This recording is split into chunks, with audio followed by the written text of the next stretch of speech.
Jusqu'à 3 heures du matin, je n'arrivais pas à dormir. Inquiet, je suis allé dans la chambre de ma sœur pour la réveiller doucement et lui parler. Quand je suis entré dans sa chambre, une petite lumière était allumée. Toutes mes sœurs dormaient, mais quand j'ai regardé, ma grande sœur n'était pas dans la chambre. J'étais très surpris. Où ma sœur pouvait-elle bien aller à cette heure de la nuit? Je suis sorti dans la cour.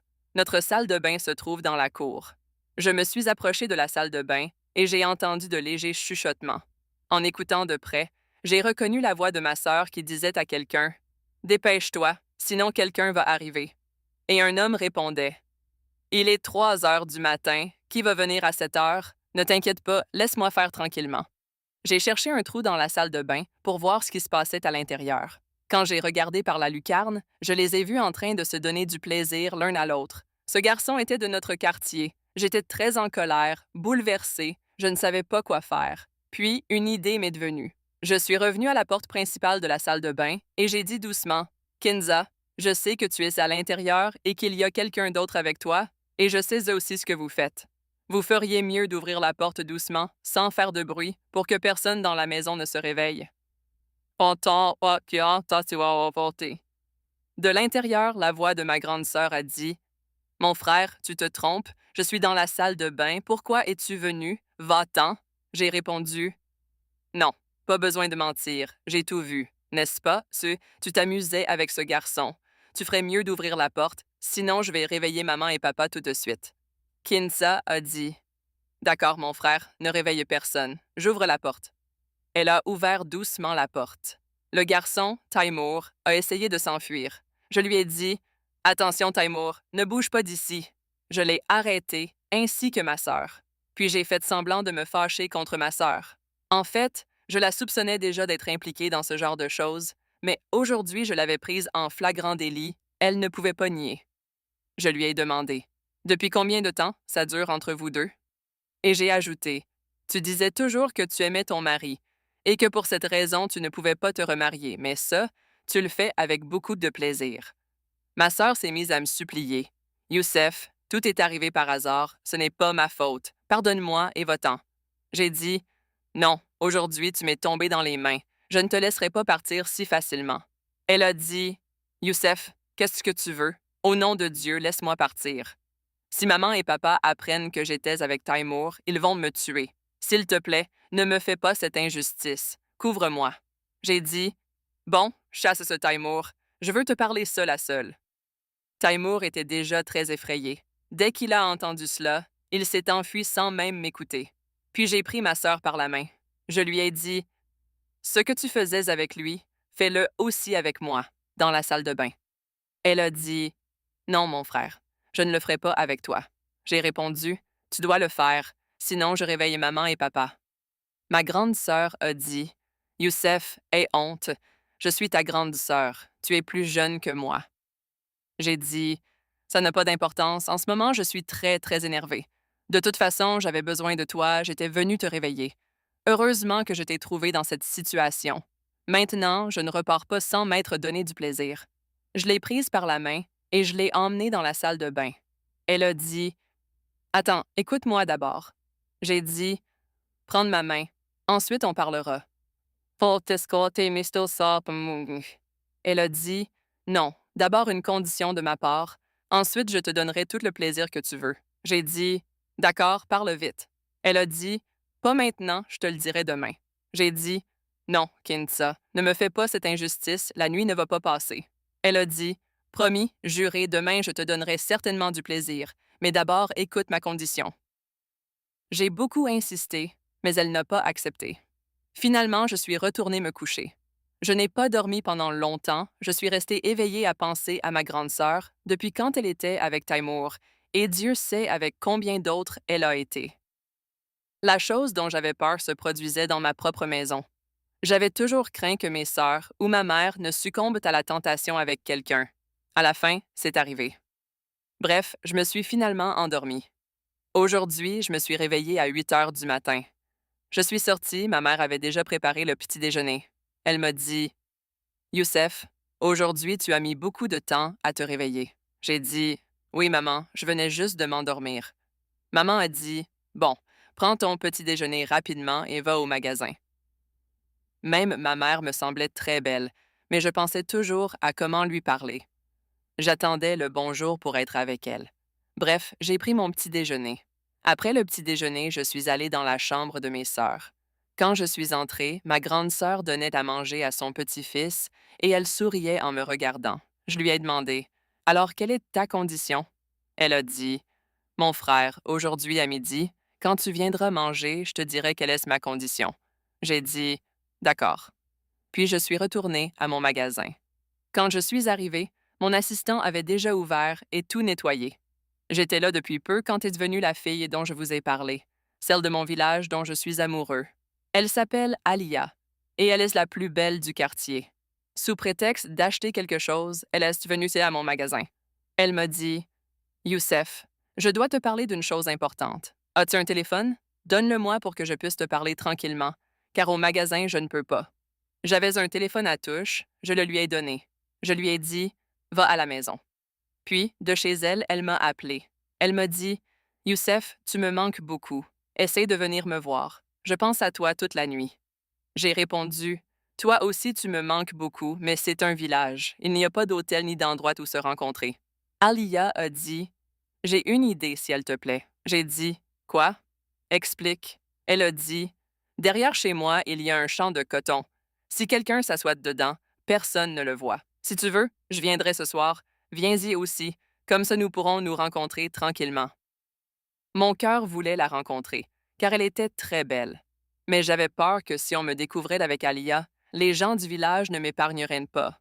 En plus, j'avais aussi le problème de ma sœur. J'ai dit à Alia: Alia, cet endroit ne va pas, on ne peut pas s'y rencontrer. Trouve un autre endroit. Elle a dit: S'il te plaît, Youssef, viens, je dois te parler. Mes parents cherchent un mariage pour moi. Je ne voudrais pas qu'on me marie tout de suite. Parle à tes parents, fais demander ma main. Même si j'aimais Alia, je ne voulais pas me marier tout de suite. Je voulais faire beaucoup de choses dans la vie, je ne voulais pas me mettre des chaînes aux pieds avec le mariage. J'ai dit à Alia: Je ne gagne pas assez, je n'ai que ce petit magasin, on arrive à peine à faire vivre la famille. Quand je pourrais me débrouiller seule, alors je viendrai demander ta main. Alia a dit: À ce moment-là, je serais déjà mariée à quelqu'un d'autre. Je n'ai pas besoin de richesse. Dans n'importe quelle condition tu me gardes, je serai contente avec toi. Youssef, au nom de Dieu, je ne peux pas vivre sans toi. Ma situation était similaire. Peut-être que j'aimais vraiment Alia. Mon cœur aussi voulait me marier, mais j'ai dit: Je vois que ceux qui se marient trop tôt doivent ensuite partir à l'étranger pour travailler, et leurs femmes restent seules ici avec quelqu'un d'autre. C'est pourquoi j'ai décidé de ne pas me marier tant que je ne serai pas prêt. Et si je me marie, je garderai ma femme toujours avec moi pour toute la vie. Avec grande difficulté, j'ai convaincu Alia. Je lui ai dit: Un peu de patience. Quand je pourrai me débrouiller seule, je t'épouserai certainement. Alia a dit: D'accord, viens ce soir dans le champ, je t'attendrai. J'ai dit: Pas ce soir, mais je te le dirai sûrement. Elle a dit: D'accord, Youssef. As-tu une petite photo? Je la garderai toujours contre ma poitrine et quand tu me manqueras, je la regarderai. L'amour dans les villages est très intense. Quand une fille de village aime quelqu'un, elle l'aime de tout son cœur. Peut-être qu'Alia aussi m'aimait sincèrement. J'ai dit: D'accord, j'irai demain. Aujourd'hui, je ferai une photo d'identité. Viens à mon magasin et je te la donnerai. Elle a dit: D'accord, et envoie ton assistant chercher le téléphone. J'ai dit: D'accord. J'ai envoyé le garçon. Mon assistante était mon confident et connaissait bien mes habitudes. Je suis une personne qui regarde les femmes, j'aime la beauté, j'aime les belles choses et je loue les belles choses. Les belles choses, c'est peut-être pour cela que tout le monde dans le quartier m'appelle le regardeur. J'ai envoyé le garçon chercher le téléphone. Il est allé et il est revenu avec le téléphone. Je ne sais même pas quand l'après-midi est arrivé. Puis j'ai dit à mon assistant: Aujourd'hui, n'apporte pas la nourriture chez moi, je viendrai manger à la maison. Il a dit: D'accord, maître. Il était environ 1 heure de l'après-midi. Je suis allée à la maison sous prétexte de déjeuner. Quand je suis arrivée, maman n'avait pas encore préparé à manger. Elle a dit: Youssef, t'es venu à la maison chercher à manger? Tu aurais pu envoyer le garçon. J'ai dit: Oui, mais il était occupé, alors je suis venue moi-même.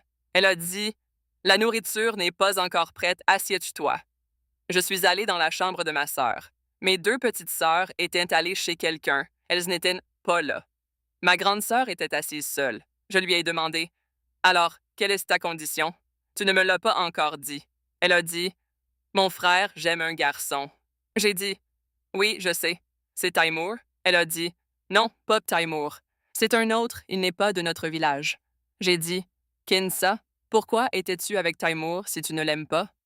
Elle a dit, mon frère, il satisfait mes besoins, je n'ai pas pu refuser. J'ai dit, Kinza, c'est mal. Si tu ne l'aimes pas, pourquoi l'as-tu laissé s'approcher? Elle a dit, laisse tomber, mon frère, j'en parlerai plus tard. Je te disais que j'aime un garçon et que je veux l'épouser. J'ai dit, pourquoi tu me dis cela à moi? Dis-le à maman et papa. Elle a dit, maman n'acceptera pas, c'est pour cela que je te le dis. J'ai dit, qui est-ce que... Il y avait une route en construction devant chez nous. Parmi les ouvriers, il y avait un garçon, un Pashtun de belle apparence. Ma sœur a dit, j'aime ce Pashtun. Il vient aussi me voir la nuit. Il est même venu la nuit dernière. J'étais choquée de ce qui se passait dans ma maison. J'ai dit, ah bon? Puis elle a dit, je veux l'épouser, mais comme il est du Waziristan, mes parents n'accepteront jamais. Alors toi, parle à maman et papa, fais-les accepter mon mariage avec ce Pashtun. J'ai dit, Kinza, attention à ce que tu dis. Comment parles-tu? Est-ce qu'on donne nos filles et sœurs aux Pashtuns? Elle a dit, mon frère, fais cela pour moi. Je te jure que je te donnerai un plaisir que tu te souviendras toute ta vie.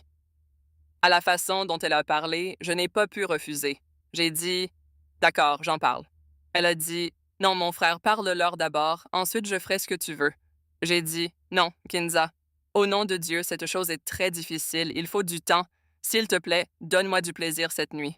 Elle a dit, non, mon frère, cette nuit j'ai promis au Pashtun, je le rencontrerai, je lui donnerai du plaisir. Ce soir, c'est difficile. J'ai dit, Kinza, qu'est-ce qui t'arrive? Comment me parles-tu? Je suis ton frère aîné. Elle a dit, oui, tu es mon frère aîné, et maintenant tu es aussi mon confident, c'est pour cela que je te le dis. Alors j'ai dit, d'accord, Kinza, ce n'est pas grave, refuse-lui pour cette nuit. Cette nuit, donne-moi du plaisir à moi, un peu à la fois, mais cette nuit, il le faut. Ensuite, demain, je parlerai à maman et papa, mais intelligemment. Je ne dirai pas directement, il y a ce garçon. Je dirai à maman et papa de marier ma grande sœur, et puis j'arrangerai les choses pour que tu épouses ce Pashtun. Ma sœur a dit, oui, fais cela, et je te donnerai du plaisir toute ma vie. J'ai dit, d'accord, cette nuit dans ma chambre. Avec toi, il y a aussi les autres sœurs, Aïcha et Salma, donc je ne peux pas venir chez toi, viens chez moi. Elle a dit, pas cette nuit, je viendrai demain. J'ai dit, non, tu dois venir absolument cette nuit, sinon je ne te laisserai pas rencontrer le Pashtun, je resterai éveillée toute la nuit. Elle a dit, d'accord, à 1 heure du matin, je viens chez toi, je resterai avec toi 15 ou 20 minutes, et ensuite le Pashtun viendra et je le rencontrerai un moment dans la salle de bain. J'ai dit, d'accord. Puis maman est entrée dans la chambre pour préparer le déjeuner.